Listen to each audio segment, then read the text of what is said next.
Hey, what's up, guys? Today's trade was a short position on MNQ during New York, and it is our first ever 5R move trade. We've never gotten a 5R like this. We usually go for at least 2Rs, but I want to get into why we went for a much farther target today. I want to explain that, why this was our entry, and why we only put on 2 micros versus our usual $400 to $500 risk. This risk was about 132, and it all started with the type of price action we got during the open. So let's get into that real quick.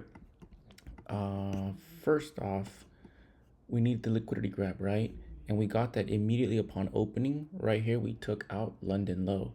But if you know our system and you trade the way we do, you already know that what we need is an established trend to be very clear, right? That's step 2 before we can enter any trade. As you can see, after the liquidity grab, we got some A plus price action, very directional. This is what I wanted to see because now I'm thinking we're gonna go long, right? Obviously, it started to chop a lot. Even though this was beautiful A plus, there was no real entry model for us here, which is why we didn't take a long. And then we got all this back and forth price action. When you get price action that looks like this, that if you were to put a reference around it, and it's a box laying down, this is sideways price. We don't trade this. We only trade with the trend. For example, had we continued to have price like this, we trade it, right? Notice how this reference price, the box is standing up. Price is directional. When the box is laying down, we're at equilibrium. Buyers and sellers are exchanging in a very, I like to describe this as buyers and sellers exchanging in a very friendly manner. And when they're friendly to each other and they're exchanging and everyone's agreeing on prices, prices move sideways, and we don't trade that for our system. We need either buyers or sellers to be suffering. What does that mean? That means that one side is put under pressure due to the fact that buyers or sellers are completely in control and moving price in one direction. After we had this chop, we were all the way back to London low. So I was not going to trade this. In fact, right around this time, around 11, I had already decided there's not going to be a trade today. It is what it is. Finally, right over here, you see this candle, 1211? We got another good closure beneath London low after doing it 3 times. Once here, once here, once here.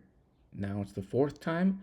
What does that tell me? That tells me that buyers aren't really in control. I'm still not convinced on sellers being in control, but I definitely know that buyers are not. Why? Because we already grabbed London low. If this was going to be the start of a bullish trend, even after this chop, we should have continued further to London high. The fact that that didn't happen and we were back to London low, I thought there's a high chance we're going to have a bearish trend. We just need confirmation. So, liquidity grab, done right here. Established trend, it didn't happen until after closing beneath London low for the 4th time. After that closure, you obviously have lower highs being created and lower lows. Lower high, lower low, lower high, lower low. At this point, guys, we can't deny there is a bearish trend, and there's nothing as far as buying goes for long positions. I would not trade a long position in this type of direction. So now we're simply seeking an entry model. I was extra patient. Even this price action was not a plus, even though it was a bearish trend. There was a lot of wicks. It was very slow. Volatility was going up and down. See how the candles up here were volatile, and then it just got real tiny and slow. And then we saw some volatility and then slow, right? So that's why I decided I'm going to reduce my risk substantially.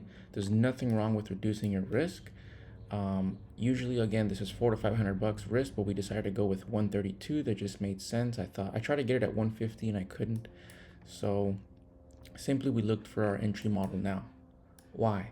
Because step 1, right here, liquidity grab. Step 2, we have our established trend right here that I just explained, right?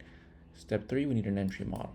And right here, we created a bullish imbalance and we immediately inversed it. I should have entered right here, but I was being a little bit patient, ended up getting in right here, 3 candles later, 3 or 4, and simply targeted the low of March 23rd for London. Why? because we had already taken out London low, the next significant level was this level anyway. And for me, even though we usually go for a 2R, I kind of thought the fact that I'm risking only 132, I'm okay to hit that as a stop loss and potentially give up. I think it was only going to be like 264 in profit. With a 2R, I thought since my risk is so low and it makes sense that this is a significant draw level, I'm just going to let this trade play out.